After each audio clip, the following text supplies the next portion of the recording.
શુક્રવારે શેરબજારમાં લાભ થાય છે. S&P 500 સતત ચોથા મહિનામાં રેકોર્ડ કરે છે.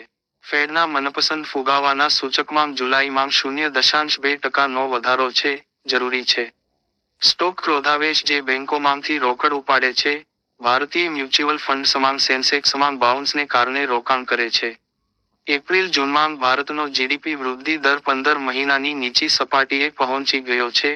આખા વર્ષ માટે 6.5 થી 7%નો અંદાજ હજી પણ વાસ્તવિક છે. NNLC ઇન્ડિયા બોર્ડે રાજસ્થાન રાજ્ય વીજળી જનરેશન કોર્પોરેશન સાથેના સંયુક્ત સાહસની મંજૂરી આપી હતી, જેમાં 2000 મેગાવોટની ક્ષમતા સુધી નવીનીકરણીય એનર્જી રજા પ્રોજેક્ટ્સ વિકસાવવા માટે.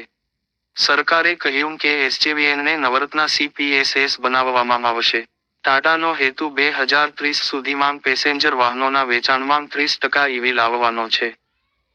તાજેતરમાં યોજાયેલી AGMમાં રિલાયન્સ રિટેલે તેની કુલ આવક 6.66 લાખ કરોડની કુલ આવક અને નાના શહેરોમાં વિસ્તરણ પર તેના વ્યૂહાત્મક ધ્યાનની જાહેરાત કરી, જ્યાં તે સૌથી મોટા અને ઝડપથી વિકસતા રિટેલરોમાંના એક તરીકે ઉભરી આવ્યો છે. તેના ડિરેક્ટર ઈશા અંબાણીએ AGMમાં જણાવ્યું હતું કે, રિલાયન્સ આગામી 3 થી 4 વર્ષમાં તેના વ્યવસાયને બમણા કરવાનું લક્ષ્ય રાખે છે.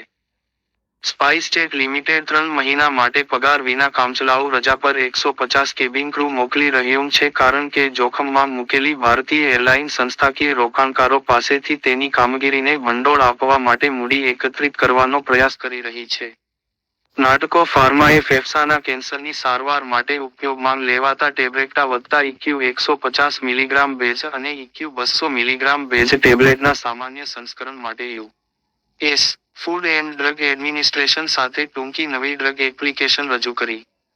મહિન્દ્રા અને Skoda auto Volkswagen India, Volkswagen ગ્રુપની ભારતની તમામ માલિકીની પેટા કંપની, ભાવિ ઉત્પાદન વિકાસ, ખર્ચ, તકનીકી અને વાહન પ્લેટફોર્મ માટે ખર્ચ, ટેકનોલોજી અને વાહન પ્લેટફોર્મ શેર કરવા માટે 50 થી 50 સંયુક્ત સાહસ બનાવવાના અદ્યતન તબક્કામાં છે. ભાવિ ઉત્પાદન વિકાસ